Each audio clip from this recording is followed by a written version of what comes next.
Hi there, I'm Fikkert, and today I'm going to show you how to fix a tubeless tire. So this is all you need to fix a tubeless tire. Now on the left I've got tire levers. Now if you don't have these, you can always use a kitchen utensil like a spoon or a knife without damaging the tire, of course. In the center I've got bat seal. Now this is tubeless tire sealant. This helps reduce the amount of punctures and minimizes the amount of times you have to fix the puncture.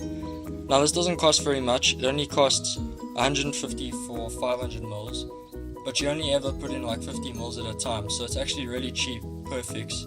Then on the right I've got a CO2 cartridge, and this only costs around 15 rand, and the CO2 adapter. So this just helps blow up the tire easier so that no air leaks out when I'm fixing the tire. Okay, so now we're going to have to take the wheel off of the bike. Now this just makes it a lot easier to maneuver the tire around and obviously to work on it. So it just makes it a lot simpler to fix the tire. So firstly you have to lift this lever straight up, and now this is a through axle, so now what you have to do is you just pull the axle straight up. But firstly you have to turn it. It has a little screw mechanism to start off. Just turn it, and then you can pull the axle straight up. Now when this axle is out, now the wheel is loose. So you can just pull the wheel straight out, and then you're ready to fix the tire. Okay, so here I have the whole wheel and the tire. But now you're always going to try open the tire from the opposite side of the valve. It just makes things easier in the later part of this. But anyway, you're going to have to take your tire lever and you're going to want to dig it straight into the tire like so. Then you're going to want to push it down, and now the moment of truth, you're going to have to push really hard just so you can open the tire that little bit. So now we've got a little opening, as you can see, and this is where we're going to put the bat seal in. Okay, so the tire is now open and we have bat seal. So now what you want to do is you just want to pour just enough in the tire. So when I say just enough, I'd say about 50 mils, and you pour it straight into that little hole that you made, just like that. Once you've done that, you obviously close the cap of the bat seal, you don't want to spill anything. Okay, so now as you can see, the tubeless sealant is in. So now obviously we have to close the tire again, just so that the air doesn't leak. And we do this the same way we put it in, except just opposite. So as you can see, on a tire lever there's two sides. There's a pinch side and then there's a flat round side. Now to put the tire back in, you're going to want to use the round side in the tire, and you push it like that. But now the hard part is keeping the bat seal in. So what you're going to try to do is you're going to lift the tire and you're going to turn it just so that the side that you opened is here on top.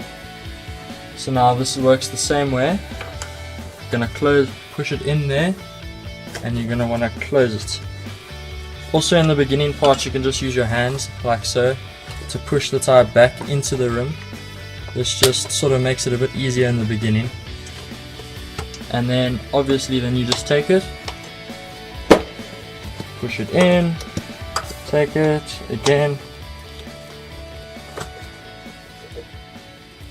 push it in, and don't worry about that noise. It's actually a really good sound when you do get that. And lastly, it's always this last part that's a bit hard. Take it, boom, done. And lastly, you've got your tire closed and everything, but now there's no air in it. So that's where this comes in. Now you take your CO2 cartridge and you just screw it straight into the adapter.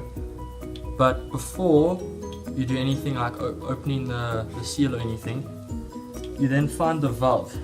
You unscrew the valve, screw the adapter on, and then just to be safe, now you can turn this. But be careful, now all you have to do is open the seal, and believe it or not, that's it. Okay, so now your tire is sealed, you're ready to roll, but the only thing left is to put it on the bike. I mean, otherwise you'll have to be doing a lot of wheelies. So anyway, so now you have to be so careful because this disc you want to line up perfectly with this caliper. So to do that, you just have to be very, very careful. Otherwise, you could end up bending the disc and you don't want that. Lastly, just the axle straight through. So now you just push it straight through. Give it a little turn. Make sure it's tight, you don't want your wheels to fall off. That will be disastrous. Push it down, and just for good measure, give your wheel a bit of a spin as this helps the tubeless sealant just to roll through the tire and steal all the other places that you didn't know about. And then after that, we're done.